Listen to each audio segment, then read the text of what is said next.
Hello everyone, welcome back. I have a brand new microphone set up as you can see here in front of me, and I wanted to give it a test run and see how it sounded. So I've got a video for you today. I wanted to give you some advice on my practical tips for typing yourself. If you're someone who is in the personality typology community, whether it's MBTI, Socionics, or any other model, you've probably had the question of, well, how do I type myself? What steps should I take? And today I want to tell you what advice I would give to someone who's either new to the typology community or someone who's been struggling with finding their own personality type. Let's get into it. The first and most important step, in my opinion, by a good margin, is to decide what personality typology system you're going to be using to type yourself. And in my opinion, you should be doing one system at a time. If you're crossing the wires and trying to integrate all of these different personality type systems together at one point, you're going to have a really hard time. And the reason for this is because a lot of these systems use the same term names with different definitions. So say, for example, MBTI and Socionics both use the terms extroverted sensing, but they mean very different things. And Socionics extroverted sensing is very associated with like force, for example, whereas in MBTI, it's not associated with force. It's something that's more so associated with sensory perception and adaptability to the sensory environment.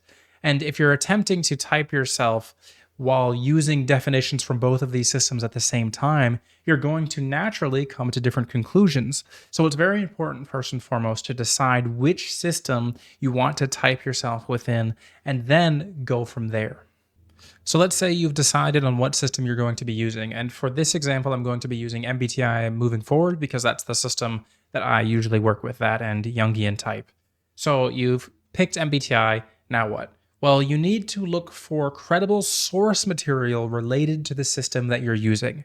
That means you're going to be looking for the origins of the terms and concepts that are defined within the system. Who originally defined them? Have they been refined since then? And are those refined terms credible or produced by someone who has actually produced credible work in the field? So let's say, for example, we want to do Jungian type or MBTI. Yes, Jung came first, but then the Myers-Briggs is something that evolved from Jungian psychological types into the Myers-Briggs type indicator with its own interpretations of the definitions. And you could argue whether or not these are better or worse than the original interpretations by Jung, but they're seen as a credible next step in the system or a credible alternative view of Jungian typology. So if you're going to be looking for source material for MBTI, for example, you'd want to look for something like Gifts Differing, which is the source material book that describes the cognitive functions, all of the types, their type descriptions, and another few examples of things that are important when you're talking about types, such as like intertype relationships and problem areas for the types. From there, you might look into even more complex source materials, and that's another point you want to think about. Start with things that may be a little bit more simple if possible, and work your way towards the more complex. So when I'm recommending MBTI learning material to people who want to understand themselves and learn their personality types, I unanimously recommend them not to start with psychological types by Jung because I think it's too complicated for the person who is just being introduced to personality typology or advanced psychological concepts. So instead, I would say start with Gifts Differing because it acts as a perfect introduction to personality typology. Then work your way towards something like psychological types, which is the real source material of Jungian typology, which is what would evolve to become the MBTI. So it's really important, again, to just understand and know where and what the source material for the model that you're using is and where it comes from. Because you want to make sure that the information that you're getting is credible and not just made by some random guy on a forum or a YouTube video. And even when you're watching YouTube videos from people like me or other people in the community, you need to take these things with a grain of salt and recognize that a lot of these interpretations are just that. They're interpretations of the original work, and they're going to be a degree removed from the actual source material. That doesn't necessarily mean they aren't accurate, but it's just something that you need to keep in mind, because if you're attempting to type yourself within a model that has a source material, then you want to stick to as close to that source material as you can if you want to type yourself within that model accurately. So you've decided what personality system you're going to be using, and you've identified source material for that system. Now what? Now it starts to come to the stage where you need to start looking into the actual types of that system. And I actually think it's a good idea to start broad and work into the narrow from there. And what I mean by that is don't jump in with the very specific things like cognitive functions right off the bat. Instead, look at the overall personality types as a whole first. Identify maybe 2 to 4 types that you really relate with, and 2 to 4 types that you don't relate with or have traits that you think are the opposite of what you are. And then from there, you can get a general idea of what about these types is relatable or not relatable to you. What do they share in common that is going to be something that you identify with or don't identify with? And the reason you want to start with these more broad approaches compared to the narrow is because you want to have a general idea of characteristics that you feel like represent yourself or don't represent you. Because everybody is going to relate to some traits from a variety of the types. By their very nature, even if you're an INTJ, you should be relating to some of the traits of INTPs or even INFPs or other types that are similar, maybe even ESTJs because they share that TJ quality with the INTJ. There's going to be traits from a variety of the types that you share or you feel you have in common with those types. And you want to identify what those are so then you can work your way down from there into the more narrow and specific things that you are relating to or not relating to. Something great that you can do at this specific point in the type self discovery journey is to seek outside opinion from someone who you feel knows you well. This could be a romantic partner, a sibling, a best friend, something along those lines. Give them those general type descriptions and ask them, which one of these do you feel like represents me the most? Now, this doesn't mean that other people are going to know you better than you know yourself, but sometimes it can be good to get an outside perspective on who you are and how you present yourself because we don't always necessarily see ourselves accurately. We may have an internal world that we feel is very representative of who we are, but maybe other people don't see that internal world or they don't get to see that side of yourself. So they may never really know that's who you are. And because they then see someone else, they can tell you a different side of yourself that maybe you don't even recognize that you're showing to the world, or maybe even give you insight to the fact that you're not showing the you that you believe you are to the rest of the world. That was a bit of a mouthful, but the main point there is that getting someone else's perspective on who you are, especially someone that you feel like really knows you and you can trust their opinion, can give you good insight into the general characteristics that you believe you have and that relate to specific types within the model that you're working with. So at this point, you're going to be moving past the general stage of understanding, and you're going to be moving towards more specific concepts and terms like cognitive functions, dominant functions, repressed functions, secondary, auxiliary, tertiary, these sorts of things, if you're working with MBTI, for example. And at this stage, it's important to remember that the basics are also extremely valuable when it comes to typology systems. For example, understanding that you're an introvert and somebody else is an extrovert, or that you're an intuitive and somebody else is a sensing type, is already extremely valuable for communication because it tells you that there's a difference in your preferences that's going to probably cause a rift in communication that will likely take active effort to overcome. And if you understand that that roadblock is there in the first place, then you can already start to make changes. So one thing I want to encourage people here is, yes, it's great to move into these deeper layers to attempt to get a better understanding of yourself, but don't forget that these basics of typology are extremely important. And a lot of the things that come from typology that are beneficial to people come from just these basics and understanding that there's differences that happen on even just the trait level and not even at the function level.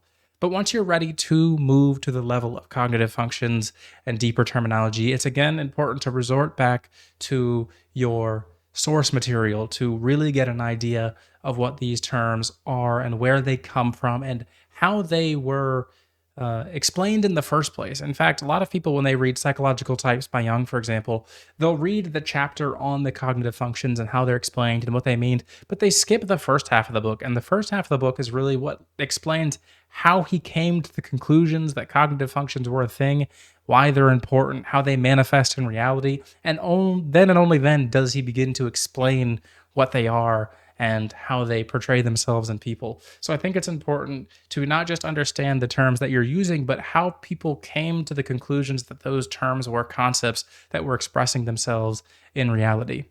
And then from there, once you understand the source material, once you understand the terms that you're using, then you can start to look for the things that are most identifiable and relatable to you. And this is going to be very similar to what you did in the general type stage, where you're going to be looking for things that are relatable to you. And then you can relate those to personality types that you felt were relatable. Say, for example, if you wrote down that the INTP and INTJ were very relatable to you, then you go and start looking at cognitive functions and you start to relate to, say, for example, introverted thinking. You have a general direction that is pointing you towards INTP over INTJ. So at this point, you've deep dived into a specific typology system, looked at its source material, gotten outside perspectives on yourself, looked at the general types of that system, looked at the specifics of that system. You've pretty much done everything at this point. So what can you do after you've really come to fully understand a system, or at least come to understand a good majority of it? Well, at this point, it's time to start putting things into practice to see if those things are actually making change in your life. This is the step that most people make when they are typing themselves. And it's where I think most people come to a real roadblock. It's because they spend too much time in the stage of, well, what type am I? I call this type limbo, where essentially they really just can't come to some sort of conclusion. And whether or not you've decided at this point or you haven't decided at this point, the way to really verify what type you are is to start making changes in your life that reflect the weaknesses of the type that you are or the strengths of that type to see if that's going to make positive and meaningful change within your life. Say, for example, I'm working with an INTP and they recognize that extroverted feeling and social harmony is not their strong point or it's an area of weakness. And then we start working with them and we see that bringing this level of awareness to the social interactions that they're in can increase the quality of these interactions, can decrease the amount of fights or frustrations that they come across. This is going to be something that ultimately verifies that this person is likely an INTP, because if they start making changes related to their weakness in their own life and that brings about some sort of positive change, that verifies that they are that type for the most part. Now, again, there's going to be general strengths and weaknesses that are shared across certain personality types, like INTJs and INTPs being very similar. Both are probably going to struggle with socializing and interactions a little bit. They're going to have those struggles manifest in different ways, but ultimately, if you make changes associated with INTP weaknesses as an INTJ, you're probably going to see some sort of benefit or increase. But when you start looking at things from a more top-down perspective, when you start making changes that reflect the type as a whole, you're more likely to see changes that are specific to that type that are going to be important for you or not important. If you start making these changes and things don't happen, maybe it doesn't really have any benefit to you, or you're not really seeing any real change in your life, positive or negative, or you're making these changes and they're just frustrating you even more or doing something that you don't think they should be doing. That might be an indicator that you're not that type that you think you are, and it could be beneficial to reconsider or look for another type. So ultimately, the best thing you can do to find your own type is to start putting typology into practice and seeing whether or not the changes that you make based on the core underlying theory are actually meaningful to you. So that's my practical guide for finding your own personality type. You'll notice that I didn't include going to a professional to get yourself assessed anywhere on the list originally. And I think it's because a good majority of people are going to be able to get a general idea of what their personality type is without going to get themselves assessed by someone who is a professional in that system. For me, for example, I work with MBTI and Jungian psychology, and I do personality assessment sessions. But I think most people can come to that general conclusion on their own. And where the professional really should come in my opinion, is helping you clarify the hard parts, helping you clarify the specifics that are going to be difficult to work through. Maybe you're not really sure if you use introverted thinking over extroverted thinking or introverted intuition over extroverted intuition, and you really need someone who can help you unravel the complications of those functions, those definitions, and what those mean in your circumstances. And I really think that's the benefit of the assessment session or assessment process with someone who is trained and experienced. But be cautious with that, because I think that there's a lot of people out there who want to just scam you, and they're going to tell you that the only way to find your type is to really go through them or to use their very specific test or their very specific model. And I think that's not the truth. Most people know themselves better than other people know them. And when I work in assessment sessions with people, I get an hour with someone. And to pretend that I can fully understand someone's personality in an hour is ridiculous. And I tell people that. I said, no, there's no way that I'm going to fully understand you in an hour. But in this hour, we're going to move closer to you having an understanding of yourself by having me give you my perspective and opinion on the things that you tell me that are related to the assessment that we're going to do.